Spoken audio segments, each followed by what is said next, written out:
Bonjour, j'aimerais en quelque sorte revenir sur un problème qui est particulièrement important et critique à vrai dire pour la société française, voire même pour la société européenne à vrai dire, hein, parce que vu ce que je vais vous présenter, je pense que c'est vraiment pas bon du tout.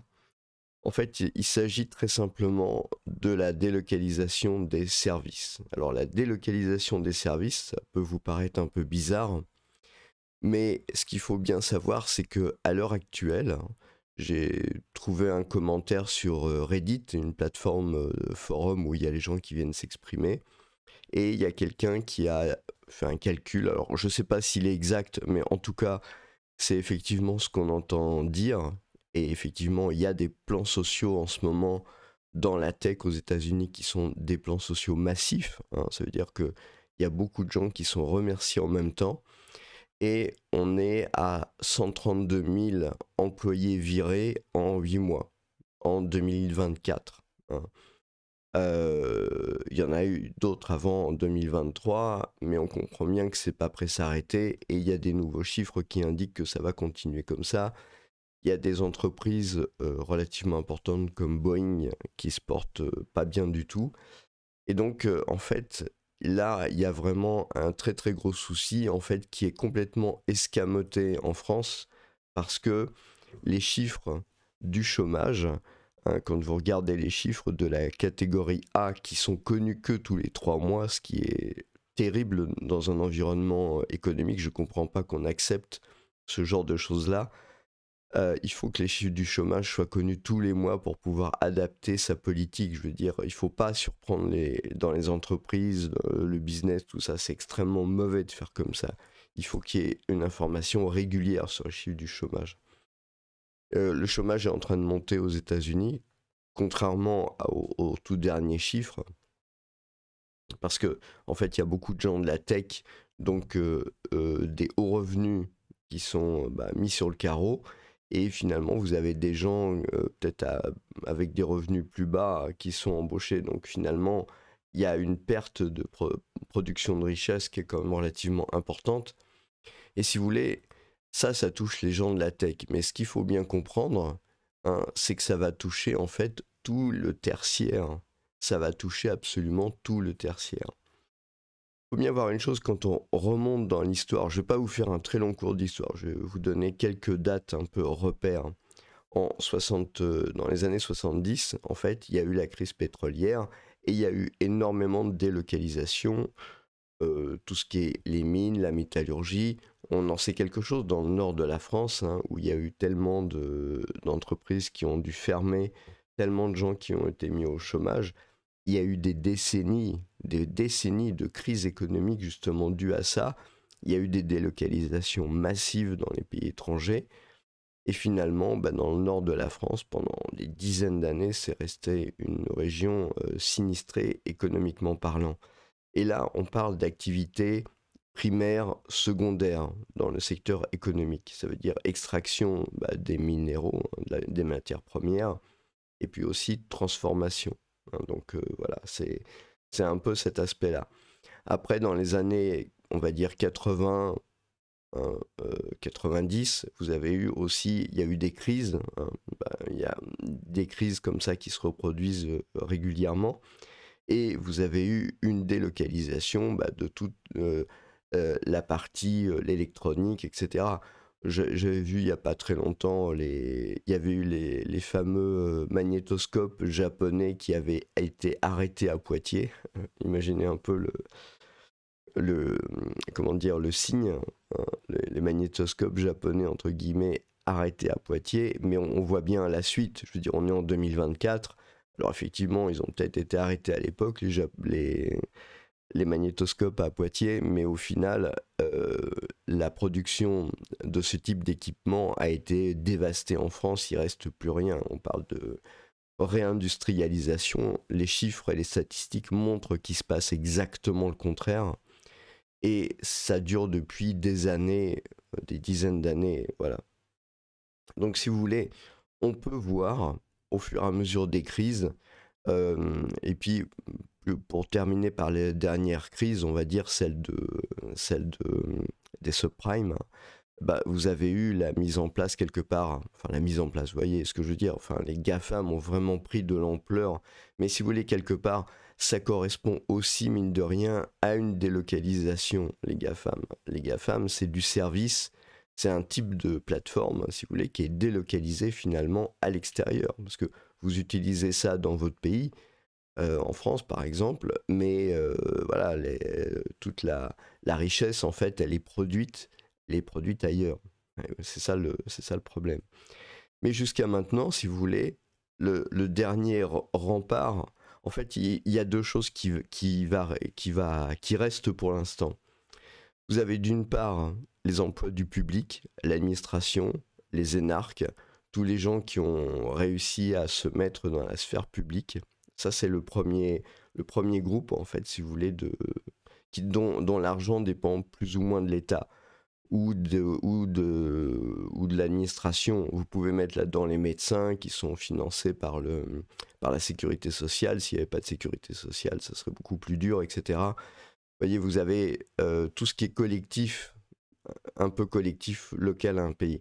Et vous avez le privé. Vous avez le privé avec les services, etc. Parce que maintenant, bah, si vous regardez par exemple les chiffres du commerce extérieur, la seule chose qui est positive, ce sont les services. Alors, ils augmentent pas, parce que en fait, toute la richesse part vers les GAFAM. Hein, donc voilà, c'est dramatique, mais c'est comme ça. Mais il y a quand même l'aspect service. Et si vous voulez, cet aspect service-là, en fait, c'était pas susceptible d'être délocalisé avant. Hein. C'est-à-dire avant cette crise-là, la crise là, qu'on est en train de vivre, celle, on va dire, de 2020, la pandémie, quoi, en gros, la pandémie et la suite de la pandémie, eh bien, cette crise-là, il n'y a pas eu encore, si vous voulez, de changement de paradigme. Et le changement de paradigme, il va s'imposer. Et on le voit bien.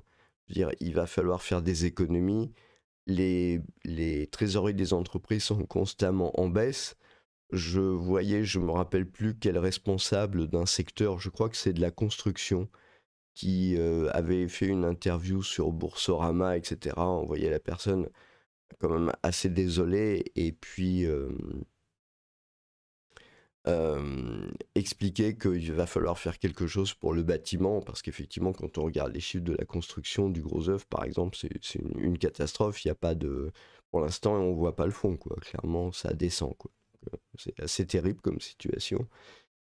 Mais dans les services, en fait, le problème, c'est l'inflation des services. Hein. Si vous écoutez comme quelqu'un comme Patrick Artus, hein, qui est un économiste de Natixis, bah, il explique qu'on va avoir du mal à baisser l'inflation à cause du coût des services. Mais si les entreprises veulent survivre, à un moment donné, il faudra qu'elles aient des services pour moins cher. Donc à ce moment-là, si vous voulez, il y a deux solutions.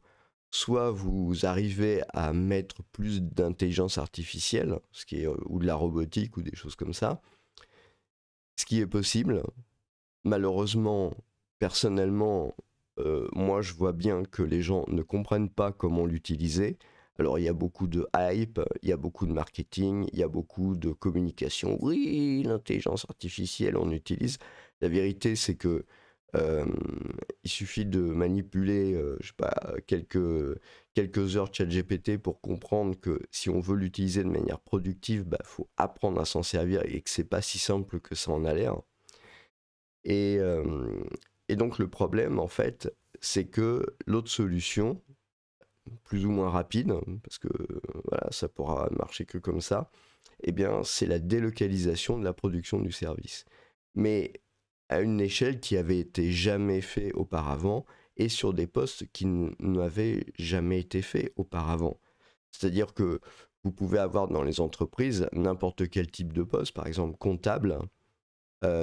Comptable, si vous avez, par exemple, dans une entreprise de la comptabilité, c'est quelque chose typiquement qui ne pouvait pas être vraiment délocalisé. Alors, il y a des entreprises qui avaient déjà commencé à délocaliser le traitement des factures, etc.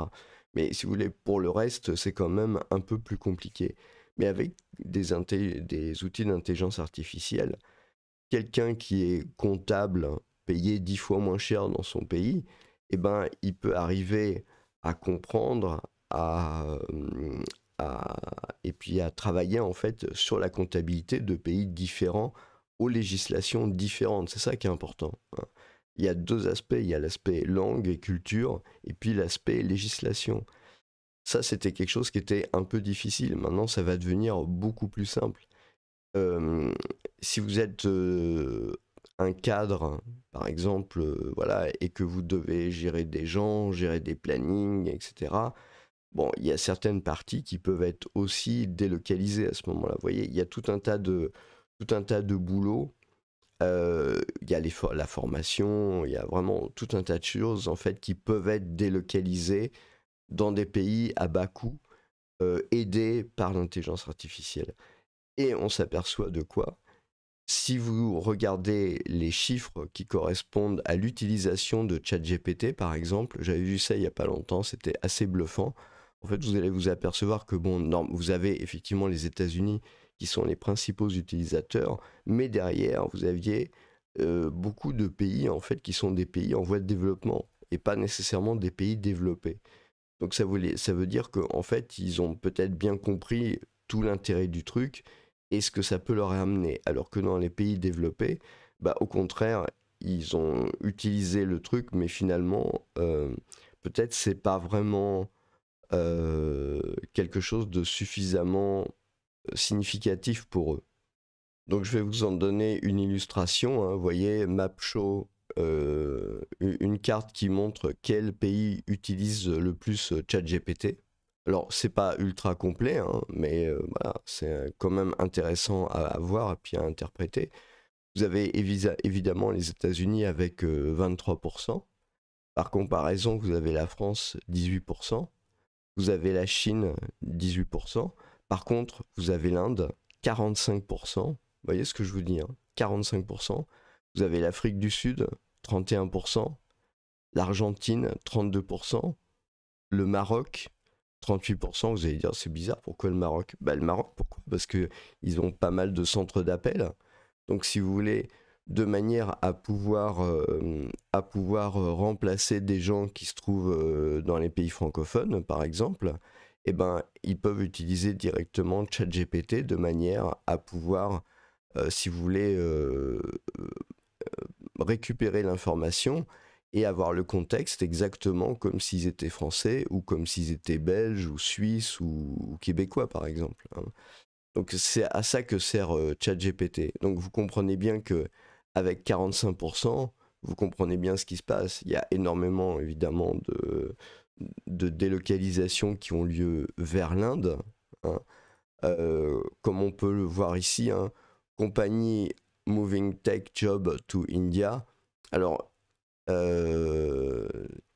il a déjà vu, donc ça c'est un peu mon expérience aussi, c'est-à-dire qu'au fur et à mesure des années, en fait, on a vu le même schéma se reproduire avec des licenciements d'équipes entières et puis après la mise en place en Inde. Mais seulement, je ne sais pas ce qui s'est passé, en fait, ce message, il a été effacé. Je vous le montre. Voilà. Désolé, cette publication a été supprimée par son auteur. Alors je ne sais pas pour quelle raison, mais en tout cas, il y a vous pouvez toujours retrouver ça, hein. Puis derrière, vous avez toute la discussion. Donc c'est quand même intéressant, si vous voulez, de bien faire attention à ce genre de choses-là. Ce qu'il faut aussi voir dans cette histoire, pour comprendre un peu exactement aussi comment ça se passe, c'est que on a tendance, je vais parler de la Chine, et puis je vais vous expliquer aussi ce qui se passe avec l'Inde. On a tendance à voir la Chine, si vous voulez, comme un pays communiste, dictatorial, machin, tout ça, truc comme ça. Mais le problème de cette façon de voir les choses, de cette présentation journalistique de gens dont le seul métier c'est d'écrire du papier en fait, mais qui produisent par de valeur en fait. C'est ça, c'est un peu ça le problème. C'est que justement, ils passent à côté de ça. Ce qui se passe en fait en Chine, le problème, c'est il y a les questions des droits de l'homme, donc hein, dont on nous rebat les oreilles et de censure et de choses là. Mais en fait, c'est pas ça le plus gros problème. le plus gros problème qui nous impacte, nous, directement, c'est plutôt que ces mesures-là, qui sont censées être des mesures droits de l'homme et pour lesquelles, de manière étonnante, les Occidentaux disent pas grand-chose, en fait, c'est surtout des grosses mesures protectionnistes. La Chine, elle a rien fait d'autre. Elle a pas tellement, je dirais, mis ça en place pour, contrairement à ce qu'on pense, censurer sa population. C'était surtout un gros moyen de protectionnisme, de manière à développer tous les services et tous les produits qui viennent ensuite inonder les marchés occidentaux. Enfin, je veux dire, quelque part, il ne faut quand même pas exagérer, mais les moteurs de recherche et les entreprises de commerce en ligne n'ont pu se développer que parce que les autres étaient empêchés de rentrer sous des prétextes politiques. Alors que la vérité, c'est que c'était un bon moyen de pouvoir mettre en place le business. Donc c'est ça qu'il faut comprendre. C'est-à-dire que si vous voulez, il y a des...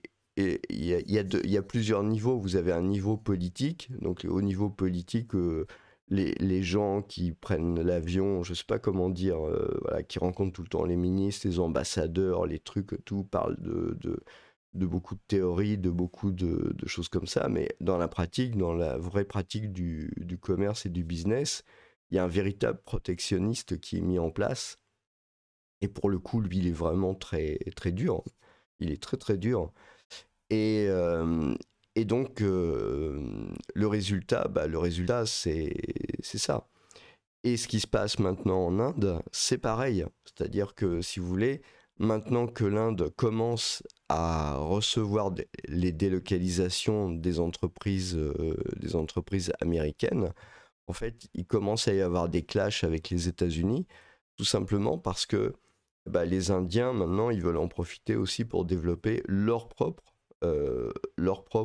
industries. C'est-à-dire, une fois qu'ils sont venus prendre le travail, hein, et tout ce qu'il y avait à faire aux États-Unis, et maintenant ils vont leur dire, voilà, maintenant vous êtes bien gentils, mais on veut développer avec vos clients et puis vos technologies, tout ce que vous nous avez apporté, parce que c'est comme ça que ça s'est passé, on va se développer chez vous, puis on va venir vous concurrencer, vos produits, vos services, votre travail, hein, les gens qui sont mis à la porte, etc.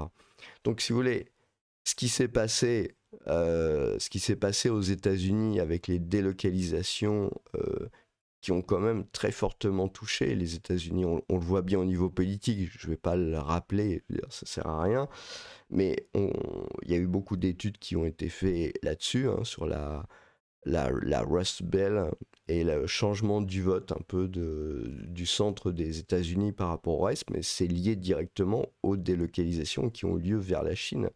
Et maintenant, en fait, c'est le reste de la société qui va avoir le problème, mais avec la délocalisation des services en Inde. Et il va se passer la même chose en Europe et en particulier en France. Et ça, c'est particulièrement dramatique. C'est vraiment quelque chose de terrible, en fait. Alors, sous prétexte que l'Inde serait éventuellement un pays démocratique, enfin, pour moi, un pays qui a des castes, c'est pas un pays démocratique, hein. Après, les politiciens peuvent toujours venir nous mentir, mais pour moi, un pays qui a des castes, c'est sûrement pas un pays démocratique. Et donc, le problème, c'est que si les gens n'y prennent pas garde, leur boulot, c'est malheureusement déjà fait pour, comment dire, la classe moyenne, le bas de la classe moyenne, quelque part. Tous les emplois de services de bas niveau, on va dire, ceux qui nécessitent moins d'études, voilà. Ceux qui nécessitent moins d'études vont pouvoir être récupérés directement. Alors, on dit c'est l'intelligence artificielle qui va remplacer les gens. Non, c'est pas du tout ça. Ce qui se passe, c'est que de l'autre côté, vous allez avoir des gens qui sont payés 10 fois moins cher, mais simplement, ils vont utiliser l'intelligence artificielle, comme j'ai pu vous le montrer sur la carte, hein. Ils vont pouvoir utiliser l'intelligence artificielle pour pouvoir, d'une part, récupérer les informations avec la traduction de ChatGPT, qui est particulièrement efficace. Deuxièmement, grâce à ça, ils vont pouvoir prendre en compte le contexte culturel qui leur manquait. Alors, je ne sais pas si vous avez déjà fait l'expérience de passer des coups de fil sur des centres d'appel là-bas. Enfin, c'est catastrophique, quoi. Je veux dire, eh ben, ça, il y aura, il y aura beaucoup moins de problèmes. Après, toute la compétence technique de haut niveau et les procédures et le savoir-faire quelque part des entreprises occidentales en termes de services. Donc là, on se situe, hein, je sais pas, tout ce qui est la matière grise en fait, hein, tout ce qui est le design, tout ce qui va être l'écriture, tout ce qui va être la rédaction de texte, tout le truc, tout ce machin-là, et ben ça va être aidé en fait par l'intelligence artificielle, euh, dirigée par des gens qui gagnent 10 fois moins que vous.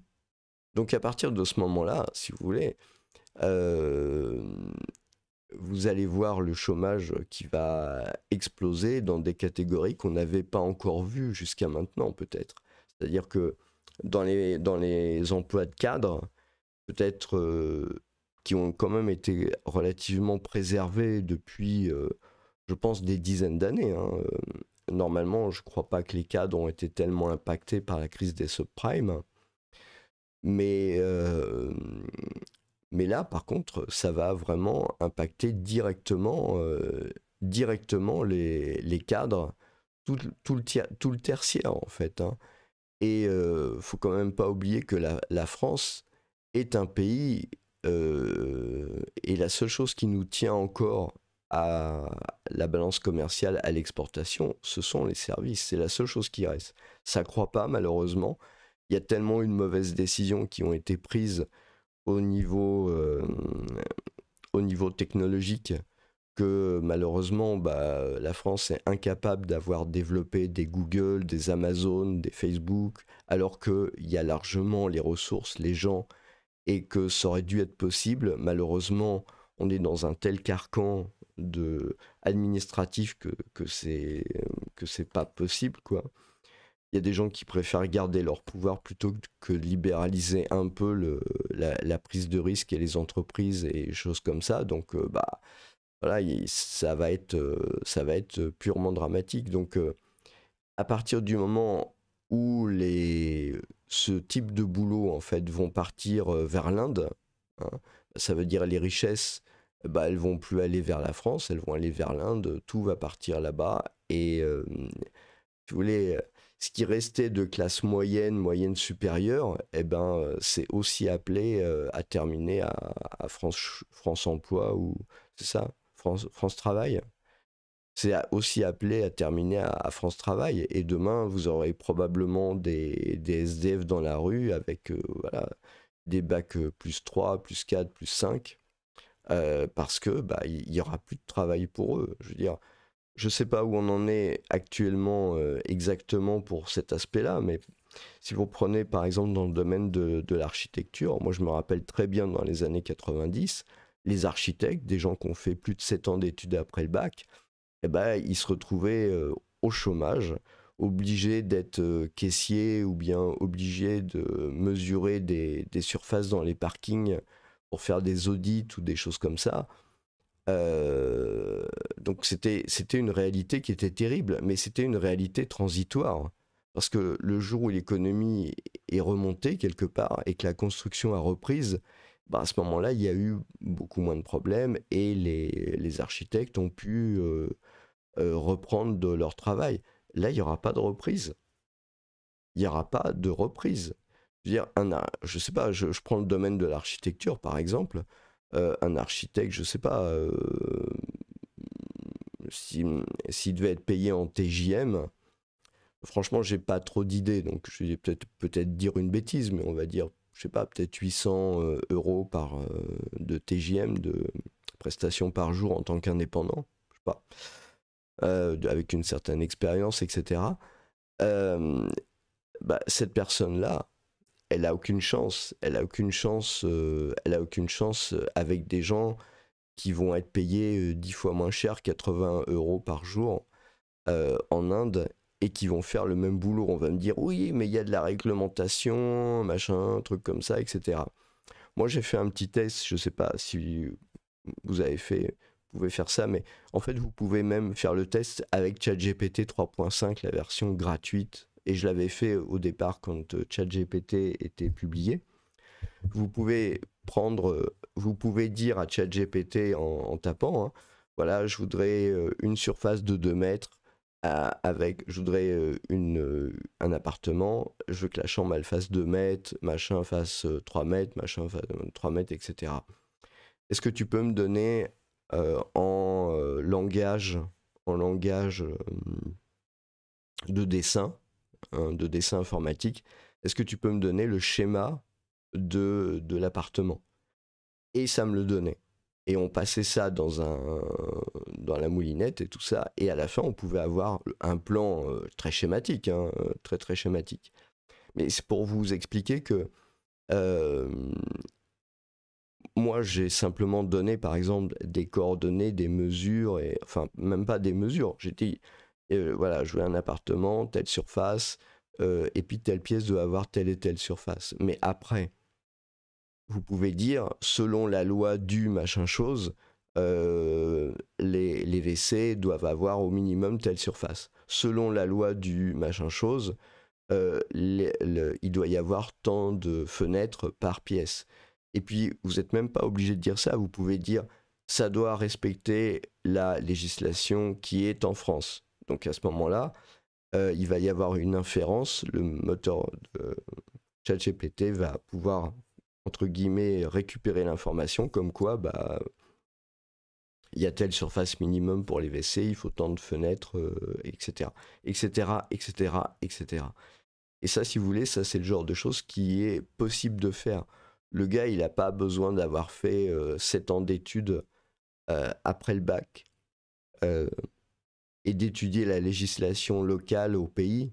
À ce moment-là, il peut utiliser cette solution et pondre des solutions qui fonctionneront plus ou moins. Alors attention, j'ai pas dit qu'il fera le même travail qualitatif, hein. On est bien d'accord. Seulement, de mon expérience professionnelle, moi je me suis quand même aperçu que les patrons, quand ils avaient le choix entre une production, on va dire, parfaite à 100% chère et une production imparfaite à 95% pas chère, ils hésitaient rarement. Ils prenaient généralement 95% pas cher. Et donc, c'est ce qui se passera. C'est-à-dire que, ouais, il y aura des problèmes, mais ça, on est habitué. Je veux dire, les clients en France, par exemple, ont habitué les fournisseurs à ce qu'ils se fassent enfler. Je veux dire, à chaque fois, vous avez un problème sur l'ordinateur, oh le pauvre, il y a un problème sur l'ordinateur, oh, c'est bête, hein, soyons bienveillants avec le fournisseur. Vous avez accepté comme ça plein de problèmes dans la création des trucs, mais le fait d'accepter en fait tous ces problèmes, ça aide pas vous, ça aide eux. Et donc cette situation-là, bon, moi j'en parle comme ça, hein, mais cette situation-là, elle est clairement implémentée, elle va se dérouler et ça va s'accélérer. Il faut bien comprendre une chose, les entreprises, elles n'auront pas le choix. La trésorerie va baisser, donc elles n'ont pas le choix. Soit elles ferment, soit elles diminuent leur coût de production. Et diminuer leur coût de production, ça va être ça. Hein, ça va être le fait de déplacer les jobs techniques vers l'Inde. C'est ça le truc. C'est tout à fait, c'est écrit d'avance, hein. C'est vraiment, je sais pas quand est-ce que j'avais fait cette vidéo, hein, mais ça c'est une vidéo que j'ai fait il y a 6 mois, 5 mois. Donc c'est une vidéo que j'ai fait début 2024, hein, sur le sujet. Mais il faut bien comprendre que c'est en route. Donc, et je veux dire, tout le monde est impacté par ça. Il faut bien comprendre un peu le problème de ça. C'est que c'est un problème c'est plus juste un problème de dette, de machin et tout ça. Parce que toute cette production de services qui va se faire à l'extérieur rapidement, hein, parce que voilà, tout est déjà en place. Enfin, je veux dire, ChatGPT, il tourne déjà, par exemple, mais il y a plein d'autres intelligences artificielles, etc. Il y a déjà des gens qui sortent des écoles dans ces pays-là, qui sont formés, etc., et qui sont formés suffisamment. Ils ont le minimum pour pouvoir utiliser les intelligences artificielles comme je vous l'ai expliqué. Mais très rapidement, en fait, il va y avoir des licenciements et suivi des relocalisations dans ces pays-là. Et vous comprenez bien, ça va être dramatique à plein de niveaux, en fait, au niveau humain, parce que les gens sont pas prêts, en France en tout cas, hein. En Occident, je pense que c'est pareil aux États-Unis, à vrai dire, hein. Quand on voit le 132 000 en 8 mois, je sais pas, ça va peut-être faire 200 000 à la fin de l'année 2024. Il y a eu ceux qu'il y a eu avant, et puis il y aura ceux qui seront licenciés après. Donc vous avez toute la partie,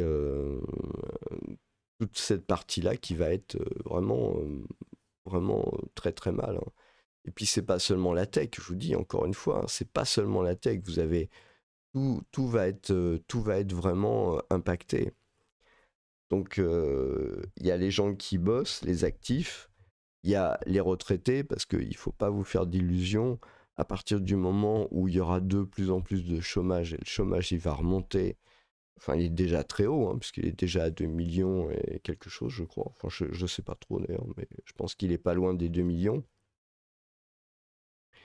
Le chômage il va sans doute remonter jusqu'à 3 millions, parce que à cause de ça, quoi. Et le problème, si vous voulez, c'est qu'à partir du moment où il n'y a plus la possibilité, on voit bien au niveau de l'Europe, etc., ils veulent tout le temps réglementer, limiter l'utilisation, le développement de l'intelligence artificielle, limiter les nouvelles technologies, tout limiter, charger le fardeau administratif. Il faut bien comprendre que si les entreprises vont aussi en Inde, c'est que le fardeau administratif pour eux est beaucoup moins élevé. Hein, vous avez des endroits comme Mumbai, etc. C'est vraiment beaucoup moins élevé en termes de fardeau administratif. Donc le problème, en fait, c'est que il va y avoir beaucoup moins de rentrées pour l'État. Il va y avoir besoin de beaucoup plus de sorties pour les chômeurs. Il va y avoir beaucoup moins d'argent pour les retraités, pour l'État. Enfin, vous voyez, c'est vraiment une spirale catastrophique qui est en train de voir le jour, hein.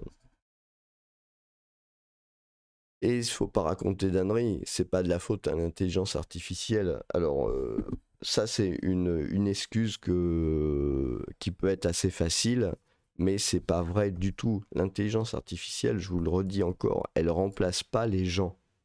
Elle ne les remplace pas, mais elle les aide grandement. Ça n'a rien à voir, hein.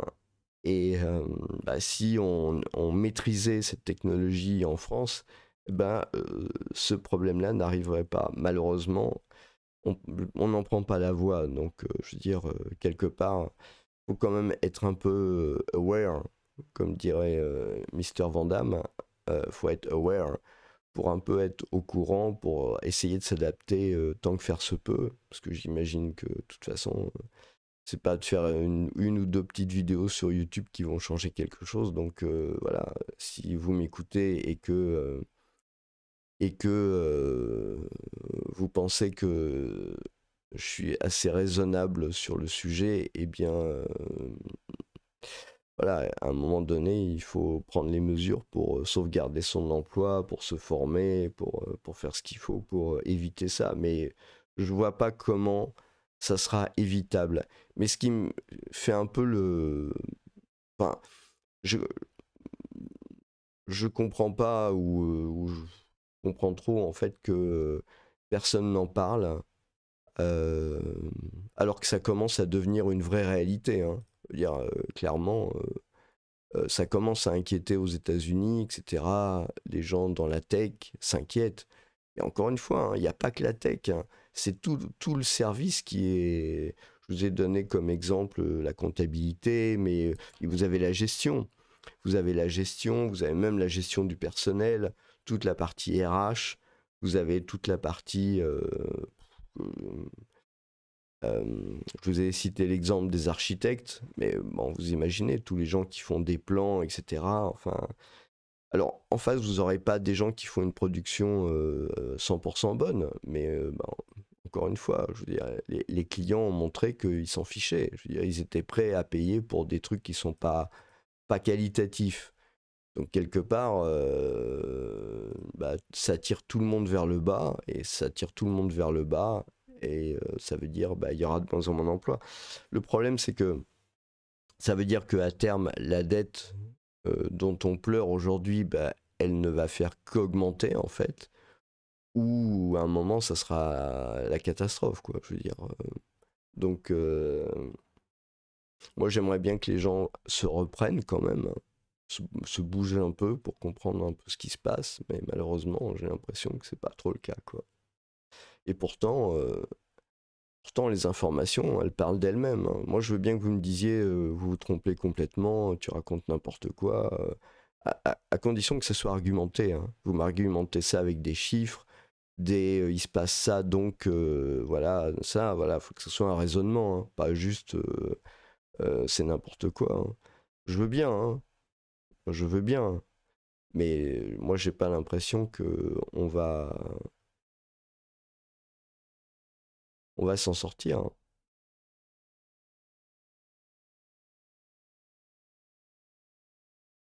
Voilà. Les pays euh, avec les plus forts taux d'usage de ChatGPT sont celles qui ont un impact le plus important dans les industries informatiques. L'Inde, l'UAE, je pense que c'est même Dubaï, on va dire, l'Indonésie, la Chine, et puis le Maroc, on a vu.